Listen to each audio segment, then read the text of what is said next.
Hi friends, welcome to my channel. ఈరోజు వీడియోలో నారికేల దీపాన్ని అంటే టెంకాయ దీపాన్ని ఎలా పెట్టుకోవాలి ఏంటి అని పూర్తి సమాచారాన్ని ఈ వీడియోలో మనం చూద్దామండి.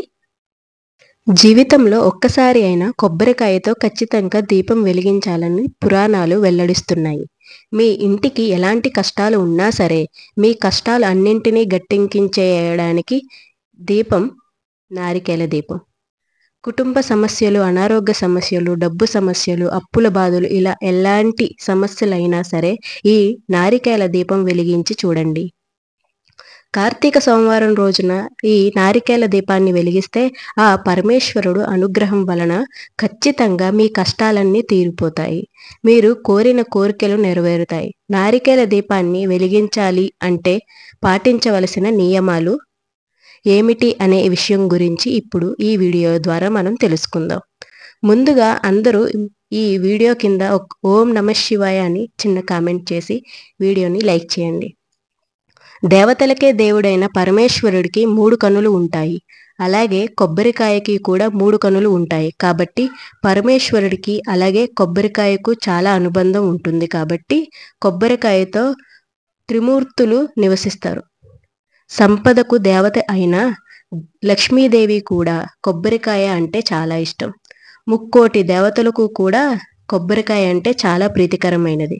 కాబట్టి మనం పూజలు చేసేటప్పుడు, గుడికి వెళ్ళేటప్పుడు ఖచ్చితంగా దేవుడికి కొబ్బరికాయ కొడతాం. కాబట్టి ఇంతటి పవిత్రమైన కొబ్బరికాయ దీపం వెలిగిస్తే పూర్వ జన్మల పాపాలు తొలగిపోతాయి. అఖండ రాజయోగం వర్తిస్తుంది. ఈ నారికేల దీపానికి కార్తీక సోమవారం రోజు వెలిగిస్తే 1,000,000 జన్మల పుణ్యఫలం లభిస్తుంది. అన్ని దీపాల కంటే ఈ నారికేల దీపం చాలా శ్రేష్టమైనది. ఈ దీపం వెలిగించేటప్పుడు స్త్రీలు శుచిగా తలస్నానం చేసి ఇంటిని శుభ్రం చేసుకుని ఇంటి ముందు ముగ్గు వేసి ఇల్లంతా పసుపు నీళ్లు చల్లుకుని పూజ చేసే స్త్రీలు నిండు ముత్తైదులా తయారవ్వాలి. ముందుగా మీ పూజ గదిని శుభ్రం చేసుకుని మీ పూజ గదిలో ఉన్న శివపార్వతుల పటాన్ని తడిగుడ్డతో తుడిచి శుభ్రం చేసుకోవాలి. శివపార్వతుల పటానికి గంధం బొట్లు పెట్టాలి. అయితే ప్రతి ఒక్కరూ తెలుసుకోవాల్సిన ఒక విషయం ఏమిటి అంటే మనం పూజ గదిలో ఉండే శివుని ఫోటోనికి ఎప్పుడూ కూడా కుంకుమ బొట్లు పెట్టకూడదు. శివపార్వతుల ఫోటోకి ఎప్పుడూ కూడా గంధం బొట్లు మాత్రమే పెట్టుకోవాలి. ఎందుకు అంటే శివుడు ఎప్పుడూ కూడా తపస్సులోనే ఉంటాడు. కాబట్టి చల్లదనాన్ని ఇచ్చే గంధాన్ని సమర్పిస్తే ఆ పరమేశ్వరుడు పొంగిపోతాడు. కాబట్టి మీ పూజ గదిలో ఉన్న శివపార్వతుల పటానికి ఎల్లప్పుడూ గంధం బొట్లు మాత్రమే పెట్టుకోవాలి. పరమేశ్వరునికి ఇష్టమైన పూలతో శివపార్వతులని నిండుగా అలంకరించుకోవాలి. బిల్వపత్రం శివుడికి చాలా ప్రీతికరమైనది. కాబట్టి కార్తీక సోమవారం రోజున నారికేల దీపానికి బిల్వపత్రాన్ని సమర్పిస్తే చాలా మంచిది.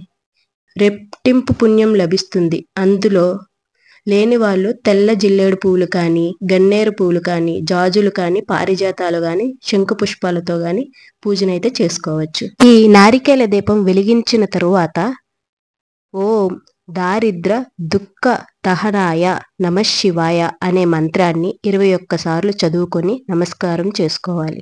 ధూపదీప నైవేద్యాలు సమర్పించిన తర్వాత స్వామివారికి మీ మనస్సులో ఉన్న కోరికని చెప్పుకొని ఈ పూజనైతే ఫినిష్ చేయాలండి. ఈ వీడియో కనుక మీకు నచ్చినట్లయితే లైక్ చేయండి, షేర్ చేయండి, సబ్స్క్రైబ్ చేసుకోండి. ఇలాంటి వీడియోలు రావాలంటే నా ఛానల్ని సబ్స్క్రైబ్ చేసుకోండి. Thank you for watching.